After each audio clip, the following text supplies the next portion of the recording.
Everyone, सो आज हम start करने वाले हैं हमारे टाइम डिपेंडेंट श्रोडिंगर इक्वेशन का डेरिवेशन।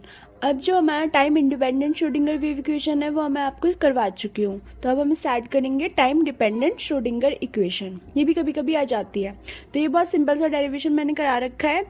तो आप एक दो बार अगर इसकी प्रैक्टिस कर लोगे ना तो आपको ईजिली याद हो जाएगा। बस आपको इसमें याद ना सिर्फ एक ही टर्म रखनी है, और वो टर्म है हमारी ये शाई एक्स टी ए ई की पावर माइनस आई ओमेगा टी माइनस के एक्स। अब आप कहोगे ये टर्म आई कहाँ से है, तो ये ना हमारी फिजिक्स से आई है। फिजिक्स में जो हमारी प्रोग्रेसिव वेव होती है ना, उनके लिए हमारी ये इक्वेशन होती है। अगर हम पॉजिटिव एक्स डायरेक्शन में ले रहे होते हैं तो यहाँ पे माइनस आता है, और अगर हम निगेटिव एक्स डायरेक्शन में ले रहे होते हैं तो यहाँ पे हमारा पॉजिटिव आता है। ठीक है, तो बस आपको ये वाली इक्वेशन ध्यान रखनी है। हम इसके डेरिवेशन में नहीं जाएंगे वरना हमारा बहुत लंबा पार्ट हो जाएगा डेरिवेशन का, और इससे हमें लेना देना भी कुछ है नहीं। अगर आप अपने किसी कॉम्पिटिटिव एग्जाम्स के लिए पढ़ रहे हो ना, तब भी फालतू की चीज़ों में जाने से अवॉइड करा करो, क्योंकि उससे क्या होता है हमारा टाइम कंज्यूम होता है। और अगर आप सेमेस्टर के लिए भी पढ़ रहे हो तो आपको यहीं से ही करके आना है, तो आपके लिए यहीं से करना ही बेटर होगा। अगर आप और ज़्यादा इसके पीछे जाओगे ना तो वो काफ़ी लंबा चौड़ा डेरिवेशन निकल के आ जाएगा, तो उससे कोई फ़ायदा नहीं है। तो स्टार्ट करते हैं। मैथमेटिकली हमें क्या करना है, मैथमेटिकली अगर हम एक प्रोग्रेसिव वेव की जो कि एक्स डायरेक्शन में है उसको कैसे एक्सप्रेस किया जा सकता है, उसको एक्सप्रेस करेंगे हम शाई x comma T A E की पावर माइनस आई ओमेगा टी माइनस के एक्स। एक्स हमारा पोजीशन होता है, टी हमारा टाइम होता है। ठीक है, ए को हमने कांस्टेंट माना है और ओमेगा को भी हमने कांस्टेंट माना है। अब ए क्या होता है हमारा एम्पलीट्यूड, और ओमेगा क्या होता है हमारा एंगुलर वेलोसिटी। देखो यहाँ पे ना हमारा हम किसको स्टडी कर रहे हैं, हम वेव नेचर को स्टडी कर रहे हैं। तो किसी भी वेव की वेव नेचर को स्टडी करने के लिए क्या इंपॉर्टेंट चीज़ें होती हैं, दो इंपॉर्टेंट चीज़ें होती हैं। एक तो होता है उसका एम्पलीट्यूड और दूसरा होता है उसका फेज। तो ये चीज़ हमें क्या दिखा रही है, ये जो दिखा रहा है ना ये हमें फेज को ही दिखा रहा है। ठीक है, और ये क्या है हमारा एम्पलीट्यूड हो गया है। तो आगे बढ़ते हैं। वेयर शाई is the wave function that represent matter waves और डे ब्रॉगली वेव्स। तो शाई क्या है हमारी, किसको रिप्रेजेंट करता है, वेव फंक्शन है ना जो किसको रिप्रेजेंट करता है, वेव्स को रिप्रेजेंट करता है। हमें पता है कि जब भी हम किसी का वेव नेचर स्टडी कर रहे होते हैं तो हम एक वेव फंक्शन लेते हैं उसका। तो यहाँ पे हमने क्या ले रखा है, वो शाई ले रखा है। ठीक है, वेयर ओमेगा क्या था हमारा एंगुलर वेलोसिटी, और फॉर्मूला क्या होता है उसका 2 पाई न्यू। न्यू क्या होता है हमारा, न्यू है हमारी फ्रीक्वेंसी। अब आपको ये वाला फॉर्मूला सबको पता होता है, is equals to H nu. अगर यहाँ से मैं न्यू की वैल्यू निकालूं तो क्या हो जाएगी, ई बाई एच हो जाएगी। ठीक है, तो हमने ये न्यू की वैल्यू निकाल के कहाँ पुट कर देंगे, हम ये पुट कर देंगे हम यहाँ पर। ठीक है, तो हमने यहाँ पर ये वैल्यू पुट कर दी, तो क्या हो गया 2 पाई ई बाई एच। क्लियर हो गया सबको नाउ। और के क्या है हमारा, के होता है हमारा कांस्टेंट होता है, मैंने आपको बताया था, और उसकी वैल्यू क्या होती है 2 पाई बाई लैम्डा। अब लैम्डा क्या होता है हमारा, एच बाई पी होता है, सबको पता है, आपने डे ब्रॉगली इक्वेशन से लिखा भी होगा, lambda is equals to H upon M B, ये देखा है ना। और एम बी क्या होता है हमारा, पी होता है, तो lambda is equals to H by P हो गया। तो यहाँ से हमारे लैम्डा की वैल्यू हमने पुट कर दी अपनी इस वाली इक्वेशन में, तो लैम्डा क्या हो गया हमारा एच बाई पी। तो ये हमारी इक्वेशन आ गई 2 पाई पी बाई एच। ठीक है, इन दोनों वैल्यू को हम कहाँ पुट कर देंगे, उठा के इक्वेशन 1 में डाल देंगे। तो शाई x comma T A E की पावर माइनस आई ऐसी रहा, ओमेगा की प्लेस पे क्या हो जाएगा 2 पाई ई बाई एच, और टी हमारा ऐसे ही रहेगा, माइनस के प्लेस पे क्या हो जाएगा 2 pi P by H X. X वैसे ही रहा। ठीक है, यहाँ से 2 पाई बाई एच इसमें भी है, 2 पाई बाई एच इसमें भी है, तो इसको हमने क्या करा कॉमन ले लिया। तो हमारी इक्वेशन बन गई ए ई की power minus I 2 pi by H E T minus P X. ठीक है, शाई एक्स कॉमन टी किया हुआ ए ई की पावर, अच्छा आपको पता होगा एच कट की वैल्यू क्या होती है, एच बाई 2 पाई होती है। ये हमने अपने पिछली इक्वेशंस में भी देखा है जब हमने श्रोडिंगर वेव इक्वेशन सॉल्व करी थी। तो हम एच कट की प्लेस पे क्या रख देंगे 2 एच अपॉन 2 पाई। ठीक है, तो अगर हम एच को एच कट के साथ लिखें तो क्या हो जाएगा हमारा, इसके प्लेस पे आ जाएगा minus I upon H cut E T minus P X. ठीक है ना, समझ में आया कैसे हुआ, क्योंकि देखो यहाँ क्या था minus I 2 pi by H था, ऐसे था ना। तो ये किसकी वैल्यू है, एच अपॉन 2 पाई किसकी होती है, आयोटा एच कट की होती है ना खाली, तो ये हो जाएगा minus iota by H cut. ठीक है, इसके प्लेस क्योंकि हम इसे अगर फिर से कन्वर्ट करेंगे तो क्या हो जाएगा माइनस आई, नीचे हो जाएगा एच 2 पाई, ऐसे करके हो जाएगा। ठीक है, तो ये आ गई हमारी इक्वेशन नंबर 2। अब हमें करना है इस इक्वेशन को 2 बार with respect to X differentiate. ठीक है, डिफ्रेंशिएट करके हमारी इक्वेशन आ जाएगी ये। अगर हम पहली बार डिफ्रेंशिएशन करेंगे तो हमारी वैल्यू आएगी ये, और जब हम दूसरी बार डिफ्रेंशिएशन करेंगे तो हमारी वैल्यू आएगी कुछ ये वाली।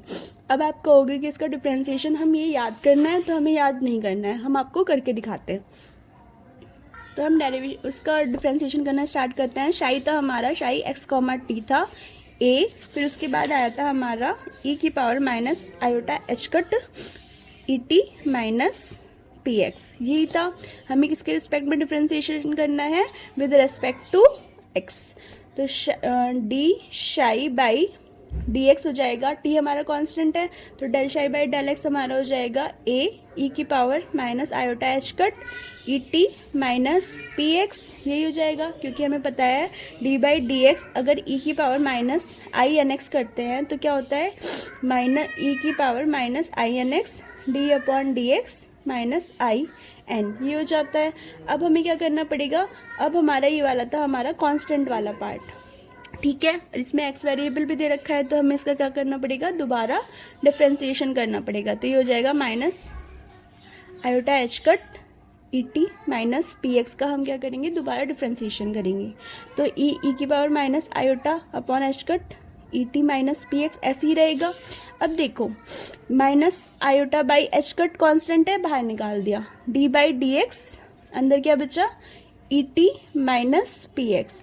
अब टी तो हमने कांस्टेंट ले रखा है, क्योंकि हम क्या कर रहे हैं? इसका पार्शियल डिफरेंशिएशन कर रहे हैं। जब हमारे पास दो वेरिएबल होता है तो हम क्या कर सकते हैं? हम एक को कांस्टेंट मान के उसका डिफरेंशिएशन कर लेते हैं, तो उसको हम क्या कहते हैं? Partial differentiation. तो ये वैल्यू आ जाएगी हमारी ए ई की पावर माइनस, ये तो ऐसे ही रहेगा, E T minus P X minus iota by H cut ऐसे ही रहेगा। जब हम इसका डिफरेंशिएशन करेंगे तो ये टर्म तो हमारी हो जाएगी 0, क्योंकि इसमें एक्स नहीं है और टी हमारा कांस्टेंट है, ई भी कांस्टेंट हो गया। और हमें पता है कि किसी भी कांस्टेंट का जो डिफरेंशिएशन होता है वो क्या होता है? 0।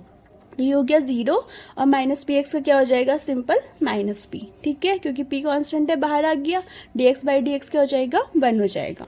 तो ये हमारी वैल्यू आई है ई की power minus I by H cut E T minus P X, और ये हो गया माइनस माइनस प्लस हो गया, तो ये आ गई हमारी I P by H cut. तो हम क्या लिख सकते हैं? A I P by H cut E की power minus iota upon H cut E T minus P X, यही मैंने आपके सामने यहाँ पर लिख रखी है। A I P by H cut E की power minus iota by H cut E T minus P X, ठीक है, ये हमारा हुआ है एक बार डिफ्रेंशिएशन। अब हमें क्या करना है? इसको डबल डिफ्रेंशिएशन करना है। तो जब हम करेंगे इसका दोबारा डिफ्रेंशिएशन, तो on differentiating again this equation with respect to X, तो क्या होगा? दोबारा डिफ्रेंशिएट करते हैं इसको। ये था हमारा del psi by del x, दोबारा करेंगे तो क्या हो जाएगा? Del two psi by del X square हो जाएगा। A I P by H cut क्या है? कांस्टेंट है, तो ये ऐसे ही रहा। दोबारा किसका होगा? दोबारा होगा डेल बाई डेल एक्स, ये हो जाएगा minus iota H cut E T minus P X का हमें डिफ्रेंशिएशन करना है। तो A I P by H cut ऐसे ही रहा, इसका क्या हो जाएगा? ई की power minus iota H cut E T minus P X. अब फिर ये वाली टर्म क्या है हमारी? इसको हमने ऐसे ही लिखा है, तो इसको हमें क्या करना पड़ेगा? दोबारा डिफ्रेंशिएट करना पड़ेगा। तो D by D X minus iota by H cut E T minus P x. अगर आपको ये समझ में नहीं आ रहा हो तो जब मैंने मैथमेटिकल फॉर्मूले कराए थे ना, तो वो आप जाके देख सकते हो। उसमें हम सिंपल ये करते थे, जैसे डी बाई डी एक्स है, साइन एन एक्स है, तो साइन का क्या होता है? कॉस हो जाता है, तो यहाँ पे क्या हो जाएगा? Cos N X. और फिर जो ये टर्म हमारी जिसके साथ हमारा कुछ कांस्टेंट लगा हुआ है या कुछ अदर पार्ट लगा हुआ है, तो हमें उसका दोबारा डिफ्रेंशिएशन करना होता है। तो एन तो हमारा कांस्टेंट था, बाहर आ गया, N cos N X D X by D X ऐसे हो जाता है। तो जो भी कांस्टेंट वाला पार्ट होता है उसको, जो हमारे एक्स वेरिएबल के साथ लगा होता है, उसका हमें क्या करना पड़ता है? दोबारा डिफ्रेंशिएशन करना पड़ता है। तो इसीलिए हम क्या कर रहे हैं? यहाँ पे भी इस वाले टर्म का दोबारा डिफ्रेंशिएशन कर रहे हैं। नेक्स्ट देखते हैं, A I P by H cut ये ऐसे ही रहेगा, ई की power minus iota by H cut E T minus P X ऐसे ही रहा, minus iota by H cut constant है, बाहर निकल गया, D by D X E T minus P X. कुछ बच्चे ना बायो बैकग्राउंड के होते हैं तो उन्हें डिफ्रेंशिएशन में प्रॉब्लम आती है और फिर सीधे रिजल्ट याद करना कहीं ना कहीं माइंड पे प्रेशर डालता है। तो हमें माइंड पे प्रेशर क्रिएट नहीं करना, हमें हर चीज़ समझ के चलनी है। इसलिए मैं आपको हर स्टेप ना खोल के दिखा रही हूँ। तो A I pi by H cut ऐसे ही रहेगा, ई की power minus iota by H cut E T minus P X. Minus iota by H cut constant है। फिर देखो हम किसके रेस्पेक्ट में कर रहे हैं, एक्स के रेस्पेक्ट में कर रहे हैं। टी हमारा कांस्टेंट है तो ये वाली टर्म क्या हो जाएगी, फिर से जीरो माइनस अंदर क्या बचेगा, सिंपल पी, क्योंकि माइनस पी कांस्टेंट था, बाहर आ गया, D X by D x क्या हो जाएगा, 1 हो जाएगा। तो फिर से हमारी वैल्यू क्या आ जाएगी, A I pi by H cut E की power minus iota by H cut E T minus P X, minus minus constant plus हो जाएगा तो ये हो जाएगा I P by H cut. ठीक है, और हम इसे क्या लिख सकते हैं, A I P by H cut यहाँ पे भी है, I P by H cut यहाँ पे भी है, तो हम लिख सकते हैं आई पी बाई एच कट का स्क्वायर ई की power minus iota H cut E T minus P X. ठीक है, ये आ गई हमारे del two psi by del X square की वैल्यू। ठीक है, ये तो आ गई हमारे del two psi by del X square की वैल्यू। लेकिन हमें पता है आई स्क्वायर की वैल्यू क्या होती है, -1 होती है। तो हम यहाँ पे क्या पुट कर सकते हैं, ए, और ये क्या हो जाएगा, ये I square P square upon H cut square है ना, ई की power minus iota by H cut E T minus P X ऐसे ही रहेगा। आई स्क्वायर के प्लेस पे क्या रख देंगे, -1, तो ये हो जाएगा minus A P square H cut square E की power minus iota by H cut E T minus P x.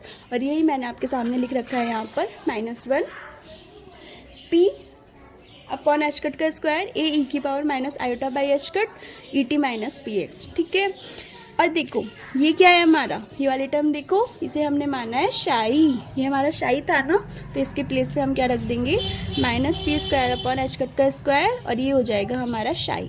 लिख सकते हो आप, क्योंकि शाई is equals to A E की power minus iota by H cut E T minus P x from equation 2। ये वाला देखो इक्वेशन, ये वाली नहीं, ये वाली इक्वेशन थी ना, शाई एक्स के बराबर है, शाई के बराबर है, तो हमने यहाँ पुट कर दिया शाई। नेक्स्ट देखते हैं, तो ये आ गई हमारी वैल्यू आ जाएगी। अगर हम पी स्क्वायर शाई की वैल्यू निकालें तो P square psi is equals to हो जाएगा minus H cut square del two psi upon del X square. इसको हम मान लेंगे इक्वेशन नंबर 3। अब हमें क्या करना है, दूसरा काम, अब हमारी जो इक्वेशन 2 थी ना, पहले हमने उसको डबल डिफ्रेंशिएट करा था with respect to us X. अब हमें उस इक्वेशन को एक बार डिफ्रेंशिएट करना है विद रेस्पेक्ट टू टी। ठीक है, क्या करना है, टी के रेस्पेक्ट में, क्योंकि हमें दोनों वेरिएबल का डिफ्रेंशिएशन निकालना था ना। तो ये तो था हमारा इक्वेशन 2। ठीक है, इसको हमें अब किसके रेस्पेक्ट में करना है, हमें इसको करना है टी के रेस्पेक्ट में।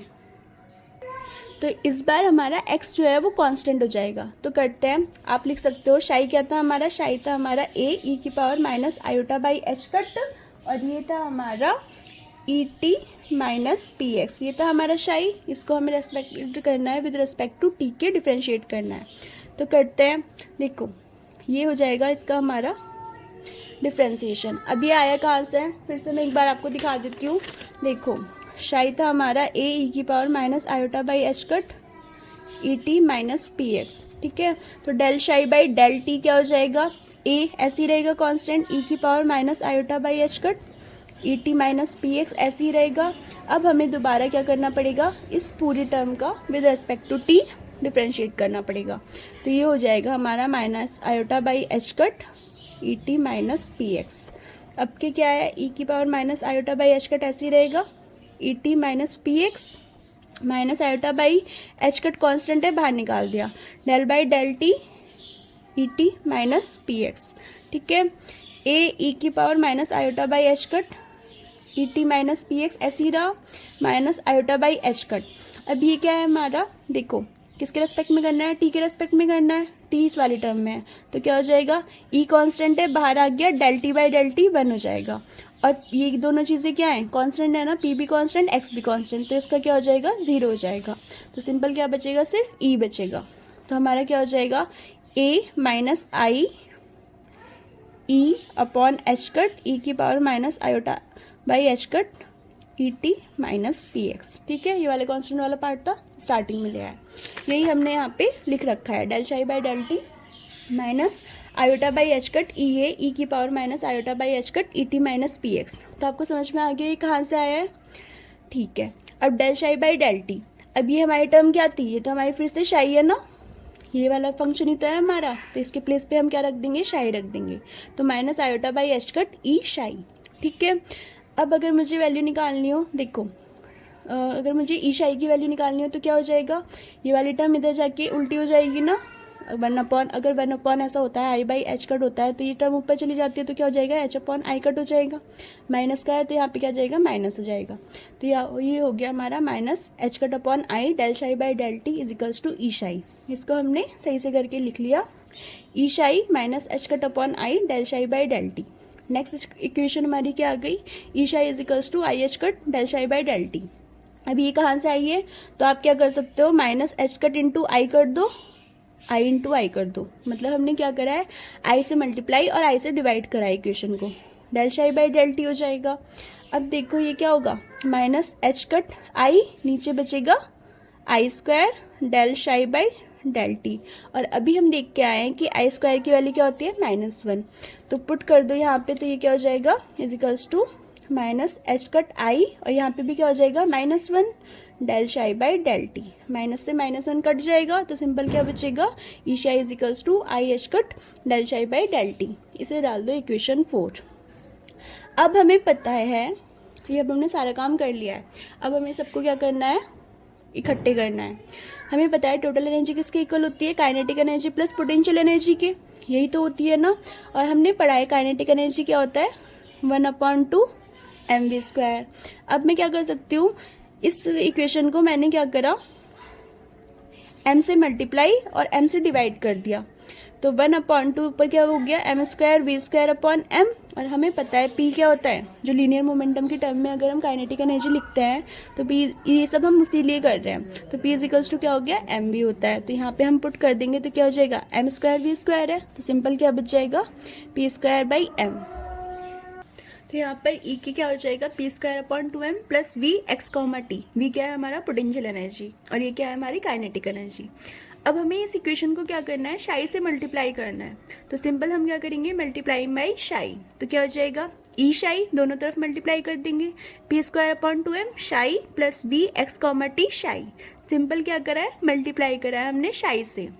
अब क्या हो जाएगा, अब देखो इक्वेशन 3 और 4 को देखो, from equation 3 and from equation 4, यहाँ पे हमारी किसकी वैल्यू है, p² शाई की वैल्यू दी है और यहाँ पे हमारी ई शाई की वैल्यू दी है, तो इन दोनों इक्वेशन से हम ये दोनों वैल्यू कहाँ पुट कर देंगे, अपनी इस वाली इक्वेशन में पुट कर देंगे, तो फ्रॉम इक्वेशन 3 एंड 4 ई शाई की वैल्यू क्या हो जाएगी, I H cut del psi by del T put कर दी, p² शाई की वैल्यू क्या है, minus H cut square del two psi upon del X square, उठा के पुट कर दिया, minus H cut square del two psi upon del X square, यहाँ पे 2m भी था तो वो कहाँ पे आ गया, 2m हमारा ऐसे ही रहा, और वी एक्स कॉमा टी शाई ऐसे ही रहा।